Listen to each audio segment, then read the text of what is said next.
नमस्कार मित्रों, सत्य की विजय में आपका स्वागत है। मैं हूं विजय। 5 राज्यों के जो चुनाव होने थे उसमें अब सिर्फ पश्चिम बंगाल के दूसरे चरण का चुनाव बचा, सेकंड फेज का चुनाव बचा, जिसमें 142 सीटों पर चुनाव होना है। और भारतीय जनता पार्टी की दृष्टि से, नजरिए से और खासतौर से राष्ट्रीय राजनीति के नजरिए से भी इस बार सबसे महत्वपूर्ण चुनाव पश्चिम बंगाल को माना जा रहा है। 15 साल से वहां ममता बनर्जी तृणमूल कांग्रेस की सरकार है। क्या इस बार सरकार बदलेगी? क्या बड़ा माहौल बन रहा है और इसमें क्या फैक्टर्स हो सकते हैं? क्या सिविलाइजेशनल वॉर को देखा जा सकता है, पोलराइजेशन को देखा जा सकता है, एसआईआर को देखा जा सकता है, एंटी इनकम्बेंसी को देखा जा सकता है। और जो सेकंड फेज है वो वैसे ममता बनर्जी की बहुत ताकतवर इलाका है। पिछली बार 142 सीटों में से उनके पास 118 सीटें अभी हैं, उनके पास अब 15 सीटें हैं भारतीय जनता पार्टी के पास। तो 15 सीटों से वो कितनी लंबी छलांग लगा सकते हैं, क्या समुद्र पार कर सकते हैं, और क्या वहां पर तृणमूल कांग्रेस बहुत घट सकती है, और अगर घट सकती है तो इसके क्या फैक्टर्स होंगे, इस सब पर चर्चा करेंगे हमारे मित्र अमिताभ तिवारी जी के साथ, जो फाउंडर है वोट वाइब के और लगातार चुनावों में जमीन तक जाकर, ग्राउंड लेवल पर जाकर, जिसे कहते हैं ग्राउंड जीरो, वहां जाकर काम कर रहे हैं। ओपिनियन पोल, स्टडी, सर्वे तो करते ही हैं, लेकिन वो दिल्ली में बैठकर या मुंबई में बैठकर नहीं करते, ग्राउंड लेवल पर जाकर करते हैं। तमिलनाडु पर उन्होंने किया, हमने इस पर भी चर्चा की थी। असम की भी उनके बारे में बताया था कि वोट वाइब क्या कह रहा है, केरला के बारे में भी और वेस्ट बंगाल के बारे में। अब वेस्ट बंगाल का सेकंड फेज होने वाला है और अमिताभ जी खुद इस वक्त कोलकाता में, कोलकाता बड़ा चुनाव क्षेत्र है इस बार का, जिसमें पूरी तरह से तृणमूल कांग्रेस है। उसमें तो शायद एक भी सीट भारतीय जनता पार्टी के पास नहीं है। सर बहुत बहुत स्वागत है आपका। कोलकाता में पूरी सब्जी और मछली भात आपने खाया कि नहीं खाया? आजकल सर यहाँ तो क्या है कि सुबह कचौरी, दोपहर में कचौरी और शाम को कचौरी। तो कभी राधा वल्लभी कचौरी, कभी नॉर्मल कचौरी, कभी वो जो हमारे यहाँ वो सत्तू थोड़ा डाला हुआ, कभी हींग डाला हुआ, हींगेर कचौरी, और आलू दम और छोलार दाल के साथ, बस मस्त रही। नहीं, आजकल वहां पर वेस्ट बंगाल में मछली भात का भी बड़ा फैशन चल रहा है। हाँ, तो मछली भात भी खाइए, थे वो आज मछली खाइए और मिष्टी खाइए, मस्त रहिए। ये है कोलकाता में सबसे मजा, यही है सर। खा पी के आदमी आराम से काम मस्त रहता है। लेकिन और लोगों की तो नींद उड़ी हुई है सब, पॉलिटिकल पार्टीज की, तृणमूल कांग्रेस की, ममता जी की नींद भी उड़ी हुई है और भारतीय जनता पार्टी को नींद आ नहीं रही कि क्या इस बार वो सत्ता बदल कर रहेंगे। भारतीय जनता पार्टी के एक बड़े नेता ने मुझे कहा कि एक मैसेज है कि चुनाव जीतना है। आपको क्या लगता है? आप इतना ग्राउंड पर काम कर रहे हैं, ग्राउंड जीरो पर आप हैं, आज कोलकाता में हैं। कोलकाता टीएमसी का गढ़ की तरह से पिछले चुनावों को देखे थे, बीजेपी के लिए जरा सी भी स्पेस उन्होंने नहीं छोड़ी थी। तो ये सेकंड फेज कैसा रहेगा और ओवरऑल आपको क्या दिख रहा है वेस्ट बंगाल का चुनाव? देखिए, 2-3 बातें हैं। एक बात है कि डेमोग्राफिकली एक डिफिकल्ट स्टेट है बीजेपी के लिए वेस्ट बंगाल। 112 सीटें मुस्लिम समाज इन्फ्लुएंस्ड, डोमिनेंट जो भी बोल लीजिए, उसमें से 106 टीएमसी पिछली बार जीती, 95% स्ट्राइक रेट। उसके बाद 182 सीटें हैं जहां पर हिंदू समाज का डोमिनेंस है, उसमें भी 109 सीटें टीएमसी, यानी वहां पर स्ट्राइक रेट टीएमसी की 60%, बीजेपी की 40%। यानी ये जो एक मिसकंसेप्शन है कि ममता बनर्जी सिर्फ माइनॉरिटी वोट से जीत रही है, ये गलत है।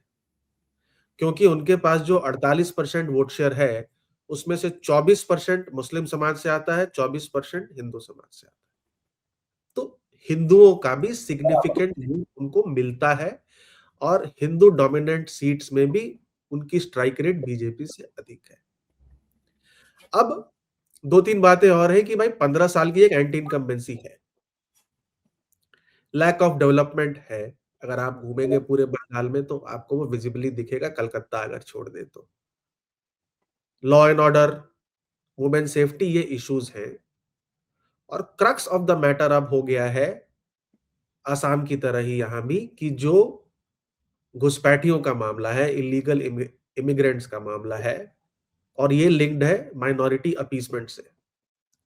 2014 का चुनाव जो यूपीए हारी, उसमें एक कारण माइनॉरिटी अपीसमेंट का भी था। तो जब ये एक कारण बन जाता है माइनॉरिटी अपीसमेंट, तो हिंदू समाज का कंसोलिडेशन होना शुरू होता है। तो आप उसको काउंटर कंसोलिडेशन बोल लीजिए, जो भी बोल लीजिए।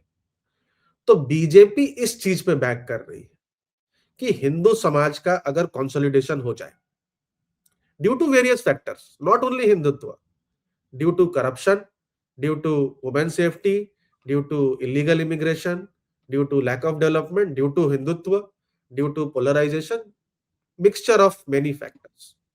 अगर हिंदू समाज का कंसोलिडेशन जिस तरह का कंसोलिडेशन मुस्लिम समाज का टीएमसी के लिए है, यानी पिछले चुनाव में लगभग 80%, 75 से 80% मुस्लिम, 75% मिला ही है उनको। हाँ, 75 से 80% वोट कर रहा है। तो हिंदू समाज अगर 2/3 भी कर देता है, क्योंकि 70% आबादी है लगभग, नंबर ज्यादा है। हाँ, टर्नआउट इंक्लूड करके, तो 2/3 भी कर देता है, तो जो वोट शेयर गैप है दोनों के बीच में 10% का, वो मामला एकदम आके बराबरी का हो जाता है। तो इस चीज पे जो बीजेपी है वो बैक कर रही है इस चुनाव में। आपने माइनॉरिटी अपीजमेंट की बात की, क्या आपको नहीं लगता कि जो कांग्रेस के वक्त में या लेफ्ट पार्टीज के वक्त में माइनॉरिटी अपीजमेंट था, उससे ज्यादा लेवल पर यहाँ पहुंच गया, और शायद उसकी अपीजमेंट उतना पहुंचा कि नहीं पहुंचा, उसके खिलाफ एक नाराजगी ज्यादा बढ़ गई है, ऐसा आपको लग रहा है? उसके खिलाफ धीरे धीरे नाराजगी बढ़ रही है। तो जो पहले लोग दबी आवाज में कह रहे थे, अब वो थोड़ा प्रखर होकर भी कुछ इलाकों में बात कर रहे हैं, क्योंकि पहले और रूरल एरियाज में ये काफी देखने को मिलता था कि वहां पर पब्लिक भय, डर के मारे या तो टर्नआउट नहीं होगा, या वहां पर माइनॉरिटी अपीजमेंट सिवियर है, प्रशासन का समर्थन है, एक्सेट्रा। जो अर्बन एरिया, यानी जो इस बार अब फेज 2 में जो चुनाव होगा, जो भद्रलोक एरिया है, मिडिल क्लास अर्बन, यहां पर डिग्री कम थी, या डिग्री ऑफ माइनॉरिटी अपीजमेंट, या आप कह लीजिए degree of threat of demographic change, ये डिग्री कम था 2021 के चुनाव में। अब ये पिछले 5 सालों में ये भी डिग्री ऑफ माइनॉरिटी अपीजमेंट या ऐसा परसेप्शन की हो गया, क्योंकि परसेप्शन का ही खेल है, अब यहां भी काफी प्रखर हो गया है प्रेसिडेंसी क्षेत्र में। पहली बात। दूसरी बात, SIR deletions is the highest in presidency क्षेत्र पूरे राज्य में। पूरे राज्य में 90 लाख का जो आंकड़ा कह रहे हैं, ये 90-90 लाख वाली बात नहीं, क्योंकि वो प्री एसआईआर हम बात कर रहे हैं। 2021 में 7 करोड़ 34 लाख वोटर थे, 2026 में 6 करोड़ 83 लाख, यानी 51 लाख वोटर्स पिछले चुनाव के मुकाबले कम है।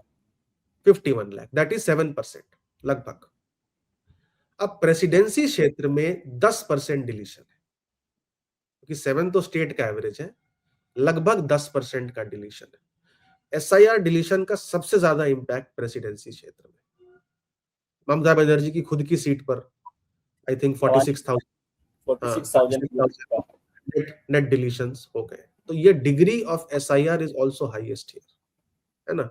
एक तो भद्रलोक क्रैक हो रहा है, द एसआईआर डिलीशन सबसे ज्यादा जोर इस क्षेत्र में है। तीसरा, यहां पर आरजी कार इंसिडेंट हुआ, तो एक वुमेन फोक में भी एंगर है। लेकिन मैंने देखा कुछ खबर छप रही थी दिल्ली के अखबारों में कि आरजी कर को लेकर जो उनकी मदर कैंडिडेट है, वहां पर लोग आ ही नहीं रहे। क्या वो डर की वजह से नहीं आ रहे या सपोर्ट नहीं कर रहे?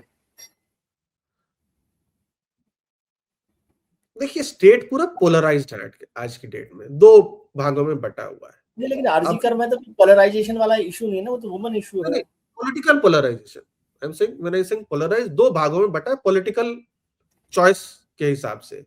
ओके, 40-40%, 42-42%, जो भी आप मानिए उसको। तो कोई भी इशू जो होता है उसको पब्लिक अपने पॉलिटिकल चॉइस के प्रिज्म से देखता है, दैट इज नंबर 1। ठीक है, जो भी अलाइनमेंट है किसी भी इशू पर। दूसरा है फियर फैक्टर, तो है ही, फियर फैक्टर तो है ही लोगों में यहाँ भी, कि भाई लोग क्लियरली दिखना नहीं चाहते किसके साथ है, साइलेंटली जिसको सपोर्ट करेंगे वो करेंगे। तो it could be due to that also, और एक पोलिटिसाइजेशन ऑफ एक इशू भी हो गया है, तो उसमें भी कुछ लोगों को हो सकता है कि आपत्ति हो कि भाई इसको पॉलिटिक्स के साथ जोड़ करके नहीं देखना चाहिए था, या उनकी माताजी को नहीं खड़ा होना चाहिए था। ये भी एक एक सेक्शन ऑफ लोगों की सोच है। तो it's a complex thing, but महिला सुरक्षा एक बड़ा मुद्दा है इस फेज में, और उसका इम्पैक्ट जो है हो सकता है कि देखने को हमें मिलेगा जो नेक्स्ट फेज की पोलिंग है। लेकिन जैसे आपने कहा कि 7% डिलीशन है SIR में ओवरऑल स्टेट में, और प्रेसिडेंसी में और इस इलाके में 10% है। क्या इसको कुछ लोग जो कहते हैं कि इंटेंशनल है, भारतीय जनता पार्टी और लोगों ने मिलकर उसको इंटेंशनल तरीके से अपने हिसाब से डिलीशन किया है, क्या ऐसा आपको भी लगता है? और दूसरी बात, कुछ जो नए वोटर्स जुड़े हैं, 7 लाख 8 लाख वोटर्स नए जुड़े हैं, ये दोनों कॉम्बिनेशन एक डेडली कॉम्बिनेशन होता है। देखिए, एक तो हिस्टोरिकली बंगाल में एक बोगस वोटिंग का पैटर्न है, भले वो लेफ्ट फ्रंट के सरकार में 34 सालों के सरकार में रहा हो और अभी ये 15 साल के शासन में है। तो जब डिलीशंस हुए हैं तो कहीं ना कहीं कुछ बोगस वोटर्स का भी डिलीशन हुआ है। दूसरी बात है कि जब 8 फेजेस में वोटिंग होती थी तो फेज 1 वाला थ्योरेटिकली एक बंदा हर फेज में वोट कर सकता है, अगर थ्योरेटिकली उसका अगर नाम हो हर जगह, तो वो एक पॉसिबिलिटी कम हो जाती है, क्योंकि अब 2 ही फेज बचे हैं, 2 ही में कर सकता भी है, तो बट वो भी अब क्योंकि डुप्लीकेशन हटा दिए गए। तीसरी बात है कि SIR डिलीशन जो हुए हैं, अगर हम एवरेज मार्जिन की बात करें, अगर पूरे राज्य की बात करें, तो पूरे राज्य में लगभग 17,500 वोट कटे हैं हर सीट पर, और टीएमसी का मार्जिन है 33,000, जो सीटें वो जीती है 215 सीटें, यानी SIR deletion accounts for almost half of the margin of TMC. Half of the margin. वही अगर हम प्रेसिडेंसी की बात कर लें, जो 108 सीटें हैं प्रेसिडेंसी में एक्चुअली, जिसमें ममता बनर्जी हमेशा 93 टू 95 सीटें जीतती है। यहां पर भी मुस्लिम आबादी ऑन एन एवरेज 25 से 30% है पूरे क्षेत्र में। यहां पर अगर जैसे मान लेते कलकत्ता की बात करें, एक जिला है, हावड़ा जिला है, 11-0 टीएमसी के फेवर में, 16-0 टीएमसी के फेवर में 2021 में। 2026 में अभी एवरेज डिलीशंस 50,000 60,000 इन दोनों जिलों में, average victory margin 30,000 35,000, double deletions है। Double deletion. ममता बनर्जी की सीट पर अगर 2021 से ही कंपेयर करेंगे तो जितना मार्जिन था उतना डिलीशन हो गया है, और उतना अगर डिलीशन। लोकसभा से कंपेयर करेंगे तो 8,000 की लीड थी और डिलीशन 46,000। तो सिग्निफिकेंटली हाई डिलीशंस है compare to the average victory margin of TMC in this zone, है ना। और ये जोन जैसा आपने भी पहले कहा है कि भाई बीजेपी 15 18 20 इस तरह से उसकी टैली है। अगर हम लोकसभा 2024 की बात करें तो इस 142 सीटों में से 29 सीटें हैं बीजेपी के पास, और अगर हम विधानसभा की बात करें 2021 के हिसाब से तो 18 सीटें बनती 18 हैं। सीटें हैं। अब हमने एक जो रिसर्च या एनालिसिस किया है, जो न्यूज 18 में एक डेटा शो शुरू है, न्यूमेट्रिक्स पे किया है, उसके हिसाब से यहां पर यानी फेज 2 में, यानी प्रेसिडेंसी में लार्जली 33 टू 37 सीट्स वल्नरेबल हो जाती हैं just on account of SIR deletions, क्योंकि यहां पर the deletions on these 33-37 seats are much higher than the average victory margin of TMC in the last election, ठीक है। But SIR deletion is one factor, is not the only. I mean SIR deletion से कोई चुनाव नहीं जीत सकता ना भाई, ये तो एक फैक्टर है, इसमें बीजेपी के कितने वोटर हैं। मतलब हम लोग मान रहे हैं, कुछ लोग कह सकते हैं कि हाँ, आप ये SIR में डिलीशन को ये क्यों मान रहे हैं कि केवल टीएमसी के वोटर वही को तो का कह है? रहा हूँ कि इसमें तो वल्नरेबिलिटी मैक्सिमम 33। पड़ती है उससे। हाँ, जैसे नाडिया है, अब नाडिया में मटुआ समाज जाता है, वहां पर बीजेपी, नादिया ही शायद एक ऐसा जिला है अगर नॉर्थ बंगाल को छोड़ दे, जलपाईगुड़ी को, जहां बीजेपी की ज्यादा सीटें थी टीएमसी से 9-8, क्योंकि मटुआ समाज का गढ़ है। अब अगर यहाँ डिलीशंस हुए हैं तो हो सकता है इसका एडवर्स इम्पैक्ट बीजेपी पे हो जाए, ना कि टीएमसी पर, और टीएमसी कुछ सीटें निकाल निकाल ले। तो बट वल्नरेबिलिटी जिसको कहते हैं, वो बढ़ गई। और आईपैक इंटरनल रिपोर्ट्स में भी अराउंड 27 सीट्स ओवरऑल पूरे स्टेट में because of SIR deletions, high risk, very high और हाई रिस्क कैटेगरी में आ गए, है ना। तो मतलब ब्रॉडली उसी रेंज में है वो नंबर, और इसके ऊपर एंटी इनकम्बेंसी है। तो अगर आप 10% का अगर गैप है बीजेपी और टीएमसी में, यानी स्विंग आपको 5% चाहिए चुनाव जीतने के लिए, और उसमें 2% 3% एंटी इनकम्बेंसी। हाँ, तो 5% में से आप कह सकते हैं 1 से 1.5%, और प्रेसिडेंसी में खास करके 1.5 से 2%, तो SIR डिलीशंस का इंपैक्ट हो सकता है। यानी एडिशनल एंटी इनकम्बेंसी वोट जो आपको शिफ्ट करनी है बीजेपी को अगर जीतना है चुनाव, तो वो 3-3.5% है। योगेंद्र यादव जी का मानना है 2% है, क्योंकि एक वो चैनल में थे मेरे साथ, तो 2% का इम्पैक्ट है। ठीक है, तो 2% कुल मिलाकर बात हो। 1 से 1.5% का इम्पैक्ट है SIR का, तो बाकी 3.5% जो है वो एंटी इनकम्बेंसी वोट अभी भी बीजेपी को चाहिए चुनाव जीतने के लिए।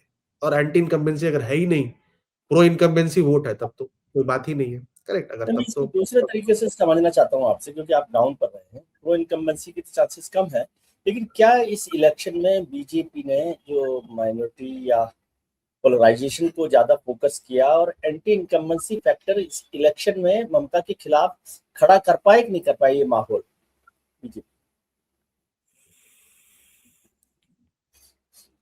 देखिए, जो इंसिडेंट्स हुए हैं, जैसे बीजेपी ने अलग अलग सेगमेंट के लिए अलग अलग कैंपेन या अलग अलग स्ट्रेटेजी है। जैसे मान लेते हैं bhadralok, middle class, upper middle class, उनपे उनके लिए करप्शन और एक स्वर्णिम बंगाल, यानी जो बंगाल की एक पोजीशनिंग थी पूरे भारत में, टॉप 3-5 स्टेट्स में इंडस्ट्रियल डेवलपमेंट वगैरह में, और आज बंगाल की क्या स्थिति है, तो उसके ऊपर काम हुआ है। यानी यानी वो कैंपेन चला है कि भाई स्वर्णिम बंगाल आज बीजेपी नहीं है, और करप्ट, एक बहुत यस। ज्यादा करप्शन है। महिलाओं पर जो है वो वुमेन सेफ्टी और लॉ एंड ऑर्डर का मुद्दा है, और उसको एक लिंक एस्टेब्लिश करने की कोशिश की गई है कि जहां पर महिला असुरक्षा है या जो इंसिडेंट्स हैं, उसमें लार्जली माइनॉरिटी कम्युनिटी के लोग इन्वॉल्व हैं। मतलब ये एक नैरेटिव परसेप्शन की बात है। उसको link, minority, excessive minority appeasement कैसे लॉ एंड ऑर्डर और वुमेन सेफ्टी को इंपैक्ट करता है। तो महिलाओं के लिए 3W स्ट्रेटेजी है: वुमेन सेफ्टी, वेलफेयर स्कीम जो 3,000 रुपए का प्रॉमिस, और वुमेन रिजर्वेशन बिल लास्ट में ऐड हुआ है। ठीक है, उसका इंपैक्ट उतना नहीं होगा, बट थोड़ा बहुत तो एटलीस्ट उनके पास। के अर्बन क्षेत्रों में हो सकता है। फिर जो SC ST है, तो SC ST में ऑलरेडी बीजेपी की पैठ है, क्योंकि मटुआ समाज बीजेपी को वोट कर रहा है कुछ दिनों से, कुछ चुनावों से, और SC ST में नेशनल इलेक्शंस का भी इम्पैक्ट है। यानी नेशनल इलेक्शंस नहीं, सॉरी, नेशनल स्कीम्स का इम्पैक्ट है, नेशनल स्कीम्स का। नेशनल स्कीम्स का इम्पैक्ट है। तो ये सब मिला जुला के अलग अलग जो सेगमेंट्स हैं, उनके लिए एक अलग अलग मैसेजिंग, और जो जो हिंदुत्ववादी या जो हिंदुत्व फैक्टर पे वोट कर रहा है, उसके लिए ऑफ कोर्स कैसे डेमोग्राफी चेंज हो रही है, कैसे माइनॉरिटीज की पॉपुलेशन बढ़ रही है, कैसे ममता बनर्जी माइनॉरिटी अपीजमेंट कर रही हैं, कैसे छोटी छोटी बातें जो छोटी छोटी लगती हैं, कैसे माइनॉरिटीज के खिलाफ प्रशासन उतना मुस्तैद नहीं है, जबकि हिंदुओं के खिलाफ हो जाता है। तो छोटी छोटी बातें, उसका भी असर थोड़ा बहुत पड़ता है। सर, वुमेन इशू पर एक बात मैं समझना चाहता हूँ। आपने 3 फैक्टर्स बताए बीजेपी के पॉजिटिव, लेकिन जो इलेक्शन स्ट्रेटेजी या सरकार के काम है ममता बनर्जी के, तो वो ज्यादातर योजनाएं वुमेन ओरिएंटेड है। पहली बात, रिजर्वेशन, नौकरी, स्कीम्स, फ्री बीज महिलाओं के लिए है। फिर महिला MP सबसे ज्यादा उनके पास है, महिला MLA सबसे ज्यादा उनके पास है, महिला टिकट उन्होंने सबसे ज्यादा दी है, खुद सबसे मजबूत महिला उम्मीदवार है। और पिछले चुनाव को देखें तो 50% से ज्यादा महिलाओं ने ममता जी को वोट दिया है। तो ये शिफ्ट पोलराइजेशन प्लस वुमन हो सकता है या केवल वुमन लेवल पर भी हो सकता है? मतलब सॉरी, कह रहा हूँ कि 50% से ज्यादा वोट ममता जी के पास है महिलाओं का, और उनका स्कीम्स पर भी फोकस महिलाओं पर है। फिर एमपी सबसे ज्यादा महिला उनके पास है, फिर एमएलए उनके पास सबसे ज्यादा है, फिर कैंडिडेट उनके पास ज्यादा है। इसके बाद भी यदि महिलाएं बीजेपी के पास शिफ्ट होती है तो उसकी वजह केवल वुमन इशू है या पोलराइजेशन का एक इफेक्ट प्लस वुमन मिलकर? मतलब इसको साफ कहूं कि हिंदू महिलाएं वो बीजेपी के साथ आ सकती हैं, भले ही ममता जी ने बड़ी योजनाएं चालू की। हाँ, ये लिंक्ड है ना, क्योंकि जैसे मैं कह रहा हूँ, क्योंकि ये लिंक एस्टेब्लिश करने की कोशिश की जा रही है बीजेपी के द्वारा अपने कैंपेन से। सीधी बात है, जो 3M पिलर है टीएमसी का, वो है ममता, महिला, मुस्लिम। उसी पिलर पे इसके रिवर्स स्ट्रेटेजी है। ममता आएंगी तो मुस्लिम समाज का बोलबाला बढ़ेगा, जिससे महिला असुरक्षा बढ़ेगी या महिलाओं की सुरक्षा जो है वो खतरे में आएगी।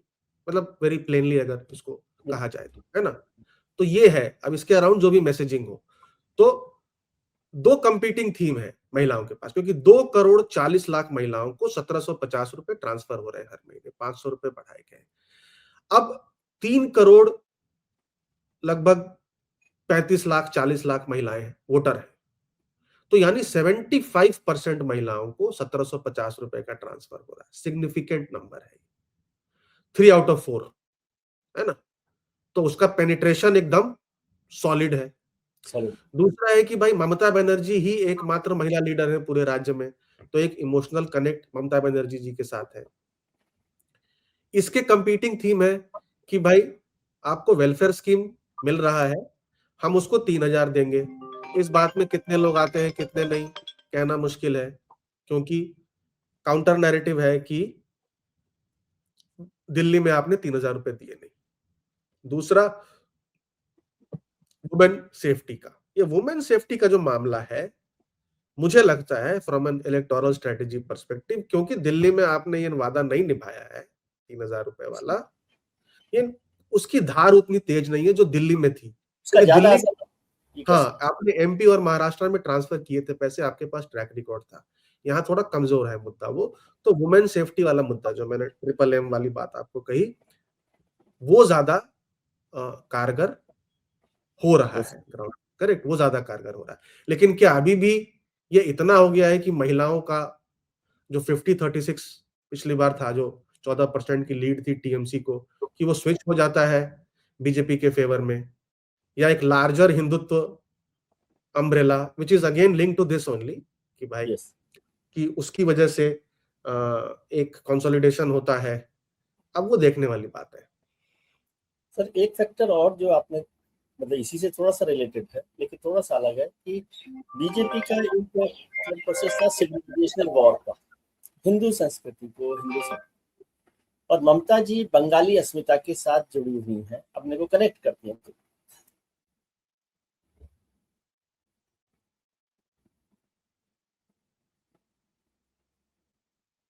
हाँ सर जी सॉरी, मैं कह रहा हूँ कि एक इशू था कि बीजेपी हिंदू सिविलाइजेशन को लेकर या सिविलाइजेशनल वॉर को लेकर अपना एजेंडा चला रही, ममता जी बंगाली अस्मिता को लेकर चल रही है। तो इसमें कहीं बीजेपी ने अपनी जगह बनाई है वो कि बंगाली बन पाई है, माछ भात खाने के बाद, झालमुरी खाने के बाद, और बंकिम दा को याद करने के बाद, वंदे मातरम को गाने के बाद, क्या वो बंगाली पार्टी बन सकी है बंगालियों के दिमाग में? हाँ, मतलब उसको काफी न्यूट्रलाइज किया है बीजेपी ने। See ultimately Bengali identity is also part of और a subset of the overall Hindu identity only, correct. I mean Hindu culture, Hindu identity, या इंडियन कल्चर, इंडियन आइडेंटिटी, या भारतीय कल्चर, भारतीय आइडेंटिटी। दूसरा जो टीएमसी की रही है कि भाई आउटसाइडर्स हैं, इनको कल्चर हिस्ट्री के बारे में पता नहीं है, आई थिंक उन फैक्टर्स को न्यूट्रलाइज करने की कोशिश कर रही है बीजेपी, क्योंकि वोटिंग तो इमोशनल डिसीजन होता है, सिर्फ रैशनल डिसीजन तो है नहीं। और बंगाली अस्मिता, pride, language, culture, history, identity, ये फेज 2 में इसका रोल ज्यादा है, क्योंकि यहाँ पर relatively it is more prosperous zone than जो 152 सीटों में हुआ है, और यहाँ पर अर्बन और मिडिल क्लास पॉपुलेशन है जिसमें ये फैक्टर चलता है, ये जो बंगाली या पिछले चुनावों में चला है बीजेपी के नुकसान में, बीजेपी के काउंटर में। तो इस बार ये कोशिश है, प्रधानमंत्री भी यहाँ हैं, बेलूर मठ जा रहे हैं, और भी जो कल्चरल हॉटस्पॉट्स हैं वहां पर जा रहे हैं, दर्शन कर रहे हैं, वो दिखाने की या जताने की बीजेपी की कोशिश है कि they respect Bengali identity, culture, language, history, and they have no intention to neutralize any of the existing cultural या religious practices. सर, जैसे तमिलनाडु की चर्चा हम करते हैं, केरला की चर्चा करते हैं और राज्यों की चर्चा करते हैं, तो वहां पर ऑल्टरनेट गवर्नमेंट्स नॉर्मली आती रहती है, एक के बाद एक सरकार आती है, एक पार्टी चली जाती है, दूसरी पार्टी आती है। बंगाल की पॉलिटिकल हिस्ट्री कहती है कि वहां पर आराम से चलते हैं। कांग्रेस ने 25 साल राज किया, 52 से 77 तक, फिर लेफ्ट ने 30 साल राज किया, ममता जी अभी 15 साल पूरे हुए हैं, तो क्या सैचुरेशन हो गया ममता जी के लिए? देखिए, अब जो साइकिल्स हैं वो तो कम हो ही रहे, because of increase in awareness, literacy, media penetration. तो जो साइकिल्स थे एक बड़े बड़े प्रो इनकम्बेंसी के या स्टेटस को के, वो तो बदल रहे हैं। अब वो 15 साल बाद होगा, 20 साल बाद होगा, कहना मुश्किल है। उड़ीसा में 25 साल बाद हुआ अभी वो चेंज, बिहार में 20 साल बाद भी चेंज नहीं है। एक बहुत इंपॉर्टेंट फैक्टर है कि जो ईस्टर्न राज्य हैं, बिहार, उड़ीसा, बंगाल, यहाँ पर लॉन्ग टर्म गवर्नमेंट्स हैं। सदर्न स्टेट्स में हर 5 साल में सरकार बदल रही है। ईस्टर्न स्टेट्स में इसका कारण है कि पर कैपिटा इनकम कम है, कंपैरेटिवली गरीब राज्य हैं, तो लोगों की डिपेंडेंस सरकार के ऊपर ज्यादा है, और लोग स्टेटस को चाहते हैं बिकॉज वो नहीं जानते या रिस्क लेना चाहते कि जो एग्जिस्टिंग स्कीम से कोई नई सरकार आके बंद कर दे और उनकी जो जीवनी डिपेंडेंट है सरकार पर, वो मुश्किल में पड़ जाए। जबकि साउथ में पर कैपिटा इनकम ज्यादा है, लोगों की डिपेंडेंस सरकार पर नहीं है, ज्यादा, मतलब compare to eastern states including West Bengal.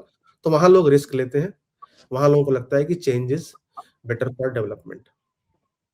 Sir, आखिरी सवाल समझना चाहता हूँ कि मैं तो ऐसा मानता हूँ कि कोई भी इनविंसिबल नहीं है, अजय कोई नहीं है, और जो सरकार में होता है उसके लिए हमको लगता है कि इसको कैसे बदल सकते हैं, उनका पूरा सेटअप है। ये कांग्रेस के वक्त में भी रहा जब बंगाल में लेफ्ट पार्टी आई, और जब लेफ्ट थी तो 2011 में जिस तरह से ममता बनर्जी आई, तो वो भी बदल गई, और अब ममता बनर्जी है। तो अजय कोई नहीं है, इनविंसिबल कोई नहीं है, लेकिन लड़ाई बहुत मुश्किल होती है। एक और तथ्य कहा जाता है, पर इलेक्टोरल हिस्ट्री में हमको जो समझा जाता है वो ये कि सेपोलॉजी और मैथमेटिक्स तब तक काम करती है जब तक कि जनता एक मूड बना ले। जनता यदि बदलाव के लिए तय कर ले तो हमारे कोई भी फैक्टर काम नहीं आते। सेपोलॉजी काम में नहीं आती, मैथमेटिक्स काम में नहीं आती। ये जो पैरामीटर्स हमने बनाए हुए कि एजुकेशन है, डेवलपमेंट है, महिलाएं हैं, सेफ्टी है, सिक्योरिटी है, आप वहां पर हैं, आप सेपोलॉजिस्ट तो हैं ही, समाज को समझ रहे हैं, तो ये सवाल आपके लिए ज्यादा इंपॉर्टेंट आपसे समझने में कि क्या वो बदलाव का माहौल, मतलब हम ये सेपोलॉजी के और इलेक्टोरल हिस्ट्री के पैरामीटर्स को छोड़ देते हैं कि मुसलमान ये है, SIR ये है, ये सब एड ऑन फैक्टर है, लेकिन एक फैक्टर होता है जिसके लिए कहा भी जाता है, जो पहले सेपोलॉजिस्ट हुआ करते थे कि केवल नाराज होने से सरकारें नहीं बदलती, केवल अच्छा काम करने से सरकारें नहीं रहती, नाराज भी हों और बदलाव का भी तय कर ले मानस, तब बदलाव होता है। क्या वो बदलाव का माहौल आपको आज की तारीख में दिखाई दे रहा है? मतलब कैन यू फील दैट? इसको ऐसा कहा जाए कि भाई क्योंकि ये भी एक वर्क इन प्रोग्रेस है, करेक्ट। बदलाव का माहौल, 152 सीटों पर जो चुनाव हो गया वहां पर टर्नआउट ज्यादा, और फिर 142 सीटों पर जहां चुनाव होगा, तो बदलाव का माहौल बन रहा है राज्य में, है ना। बदलाव का माहौल बन रहा है, बजवर्ड है। अब बात है कि फियर फैक्टर जो है लोगों में, कितने लोग बाहर निकल पाते हैं। फेज 1 में हमने देख लिया, फियर फैक्टर भी न्यूट्रलाइज हो गया। तो फियर फैक्टर रहा नहीं, जब 90% 92% वोट हो गया वो फियर फैक्टर खत्म हो गया। अब उसको देख करके फेज 2 में भी टर्नआउट हाई हो सकता है। अब जो कल अमित शाह ने बात करी कि 110 सीटें जीत रहे हैं, वो क्यों करी? क्योंकि सिर्फ फियर फैक्टर कम होने से बात नहीं बनती है, it is link to perception of victory. मैं अगर एक वोटर हूं, डरा हुआ हूं, जब तक परसेप्शन नहीं है कि बीजेपी जीत रहा है, मैं रिस्क नहीं लूंगा, मैं हो सकता है घर जाऊं। जैसे ही परसेप्शन माहौल बन जाएगा कि बीजेपी जीत रही है, तो अगर फियर 10% फैक्टर है उसके बावजूद भी मैं आके वोट मत करके भी लोग आ सकते हैं बाहर। हाँ, तो ये इसीलिए 110 सीटों वाली बात हुई है, एक बज है। और यहाँ पर एक बात ये भी है, जो दूसरे राज्यों में हम बात करते हैं कि एंटी इनकम्बेंसी को कंसोलिडेट करने की जरूरत है, यहाँ एंटी इनकम्बेंसी कंसोलिडेट उतनी करने की जरूरत नहीं, क्योंकि ये और कोई खिलाड़ी है नहीं है ही नहीं। मैदान, लार्जली बाइपोलर है। और जो दो खिलाड़ी हैं भी, लेफ्ट और कांग्रेस, अगर उनका हम वोट परसेंटेज देखें तो उनको जो वोट शेयर मिल रहा है, या जो वो 10, 11, 12 सीटों में जो असेंबली लीड्स लोकसभा में आगे थे भी, वो लार्जली माइनॉरिटी कॉन्सेंट्रेटेड पॉकेट्स में है। यानी जो डिवीजन ऑफ वोट भी हो रहा है, that is not for the opposition, that is for Mamata Banerjee. तो ये भी एक बात जो है वो दूसरे राज्यों से थोड़ा यहाँ पे अलग है। अब है कि कांटे का टक्कर तो है ही, क्योंकि भाई 15 साल से एंट्रेंस्ड वोट बैंक है, कैडर स्ट्रेंथ उनका बड़ा है, स्ट्रांग है, ऑर्गेनाइजेशन सपोर्ट है, पार्टी सरकार में है। तो चुनाव अब ये फेज 2 में जाएगा, और फेज 2 में जो भद्रलोक ट्रेडिशनली बीजेपी टीएमसी को सपोर्ट कर रहा है, वो हिल रहा है क्या? वो अगर 1 डिग्री से हिल जाता है तो जो नींव जो है वो सरकार की खतरे में लग रहा है हिल रहा, हिल तो रहा है। पहले कंपैरिजन में there are clear cracks emerging. वो भी माहौल बनाने में बड़ा काम आएगा, भद्रलोक जो है ना, नैरेटिव बनाने में बड़ा काम आएगा। करेक्ट। चलिए सर, बहुत बहुत शुक्रिया कि आपने वक्त निकाला ऐसे व्यस्त समय में से, और आप जो लगातार मेहनत कर रहे हैं उसके लिए भी आपको बधाई और शुभकामनाएं। आपकी जो मेहनत है वो निभाए। Thank you very much. Take care. Thank you sir, मिलते हैं, नमस्ते। ख्याल रखिए।